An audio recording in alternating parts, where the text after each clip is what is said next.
nk'uko dusanzwe tubana mu biganiro uyu munsi rero tugiye kuvuga ku bintu birebana na karoti. Ibiribwa byinshi cyane kuko Imana mu migambi yayo muri Zaburi 104 umurongo wa 14 atubwira ko imboga ari zo kugaburira abantu. Rero ntabwo abantu benshi cyane babona akamaro k'iby'Imana yavuze nk'imboga. Imboga benshi bazirya zifasha ni gato cyane mbese ziribwa ku isahani, ariko kubakurikiranira ubumenyi bavuga ko 1/4 kibiguhaza gikwiriye kuba imboga, kandi igihe zitakoreshwa mu gitondo zigomba gukoreshwa nimugoroba.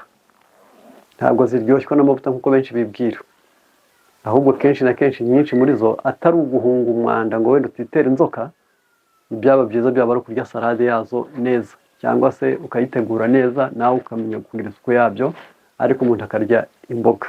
Imboga rero zigira kungahaye mu byo bita sere minero cyangwa se imyunyungugu, n'ibinyabuzima biba mu muntu bikomoka mu biribwa bishamikiye ku izuba riva ku mboga, yarangiza bituma umubiri w'umuntu ingingo ze zikora organisation neza, cyangwa se imikoranire ingengamikorere y'ingingo imboga zibigiramo uruhare.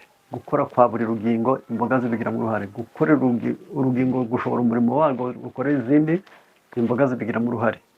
Ubufatanye bw'ingingo n'icyerekezo cy'ubuzima, ubwo ndavuga gutekereza n'umubiri kugira ngo bijyane, imboga ziba zikenewe. Rero uyu munsi turavuga kuri karoti gusa kuko nicyo turi bushake kwerekezaho. Iyo karoti nayo ivura mu buryo bwinshi, hari aho ivura, hari aho ikingira, hari aho irema. Aho ivura ni igihe ishobora kuribwa ari mbisi, aho ikavura ibi bintu bikurikira ngiye kuvugaho gato cyane kugira ngo nibura buri wese agerageze kumva ibisabwa. Karoti rero ni ikiribwa cyiza, ariko nshaka ko buri wese yagerageza kumva ibisabwa. Kubera iki rero? Karoti ikenerwa ku mpamvu zikurikira. Iri mu bintu bikenewe muri icyo gitabo bita manger éguerissé. Harimo aya magambo akurikira, page yacyo ya 352 na 653. Haranditse hagira hati: les carottes sont très faciles à digérer, efficaces autant en cas de diarrhée que de constipation. Les sels augmentent de volume. Bizwi neza ko karoti yikoreshejwe irinda impiswi, ariko kandi wanayirya ikaba mu bivura impatwe.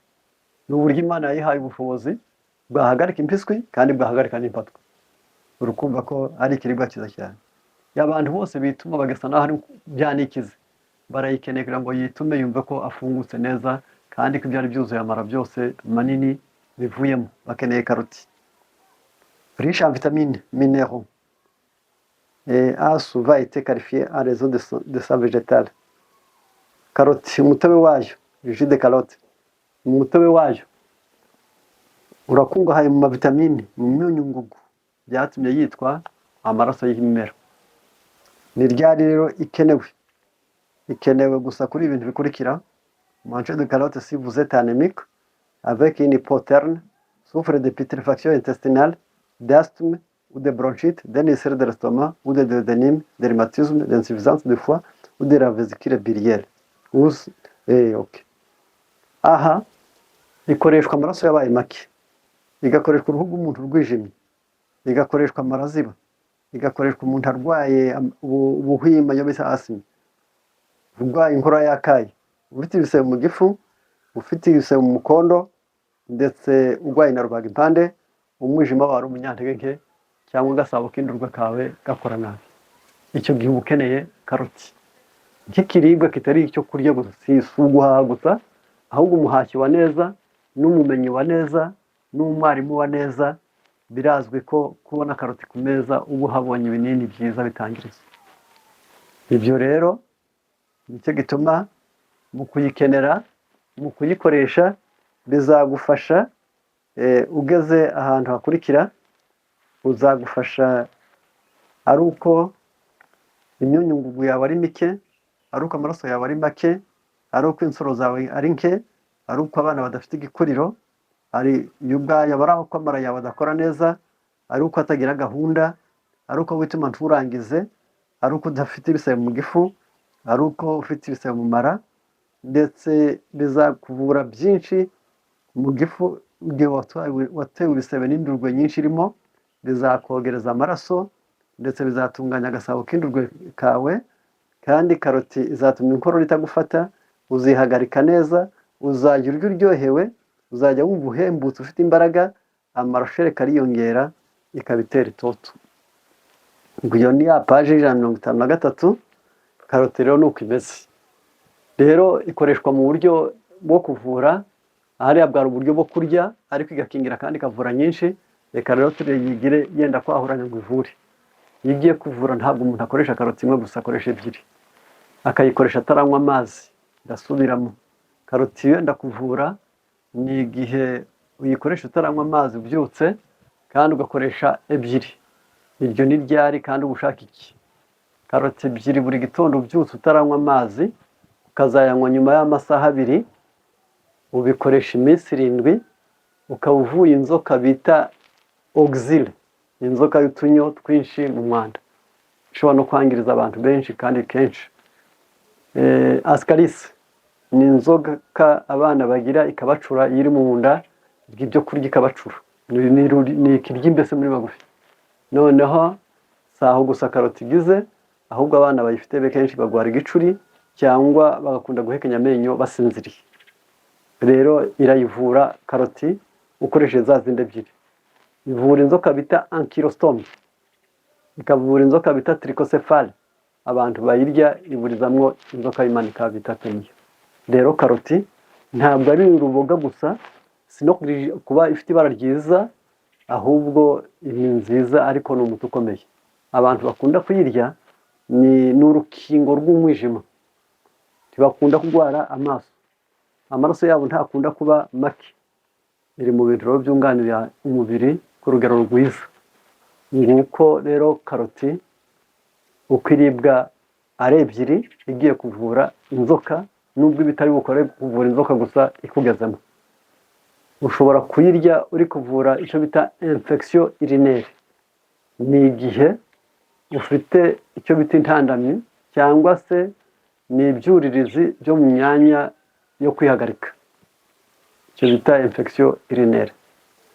Icyo gihe cyo uyikoresha ukoresheje ebyiri, kandi ushobora kubikoresha uri kurya, yaba nimugoroba cyangwa mu gitondo, ariko ikagira ibindi mperekeza arizo nshuti zayo.